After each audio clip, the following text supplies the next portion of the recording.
Bonsoir à tous, aujourd'hui on va faire une nouvelle vidéo sur la génétique de population.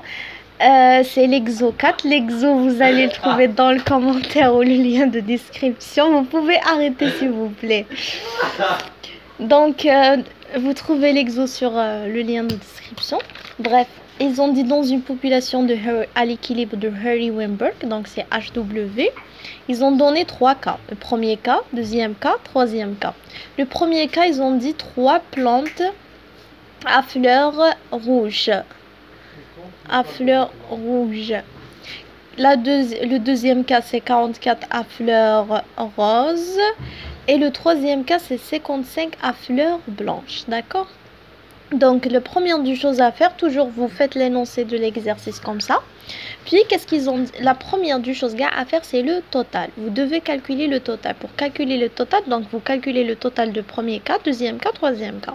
Donc, c'est 3 plus 44 plus 55. Vous allez trouver 102 individus. On est d'accord?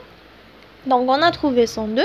Donc, le deuxième cas, c'est vous faites, qu'est-ce qu'ils ont dit? Calcule la fréquence allylique de R et B codominants. Donc, ils t'ont demandé de nommer les 3 cas égaux R et B. Sachant que le R et B codominant. Que veut dire codominant? Il n'y a pas la dominance entre eux. Mais qu'est-ce que ni le R ni le B? Ils sont codominants. Codominants. Donc, toujours, qui attaque l'exercice, ils sont organisés. Donc, le premier, toujours, il connaît le codominant. Le deuxième, il connaît un mélange entre le 1 et le 3, et le troisième c'est qui est codominant. Donc le premier ça va être le grand R, le deuxième c'est R sur B et le troisième c'est B. Après, vous devez compter le nombre d'allèles. Nombre d'allèles, toujours, c'est le nombre né de codominant. Ça sera x2 pour trouver le nombre d'allèles. Qui veut dire ici, le deuxième, jamais vous lui faites x2. Pourquoi? Parce que c'est un mélange de R et B. Mais vous faites juste... Donc ici, quand on doit calculer la fréquence allylique, on doit compter la fréquence allylique de R et la fréquence allylique de B. Mais en sachant, on n'utilise pas ça. On va utiliser le nombre d'allyliques. Donc, Amine, sincèrement, s'il te plaît. Le 3 est gay, donc ça va être 3 fois 2, donc ça va être 6. 55 fois 2, donc ça va être 110. D'accord? Ici, ça va rester 44 parce qu'il n'est pas codominant. Donc, on ne va pas lui faire fois 2. D'accord? On commence par calculer la fréquence allylique de R et puis la fréquence allylique de B. C'était quoi déjà C'était D plus H sur 2N. C'était ça le canon. Donc ici c'est D, c'est R, donc c'est 6. Donc ici c'est R plus R sur B sur 2N.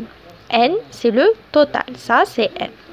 Donc R c'est 6 plus RB c'est 44, on ne multiplie jamais, sur 2N. Donc c'est 102 fois 2. D'accord? Vous allez trouver bien sûr c'est 0,25.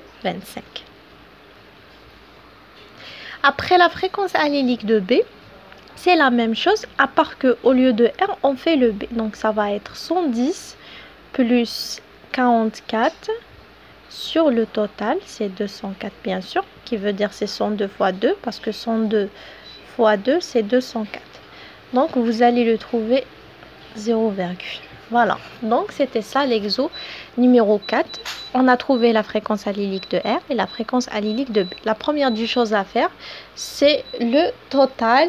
Vous allez compter le total des 3 égaux.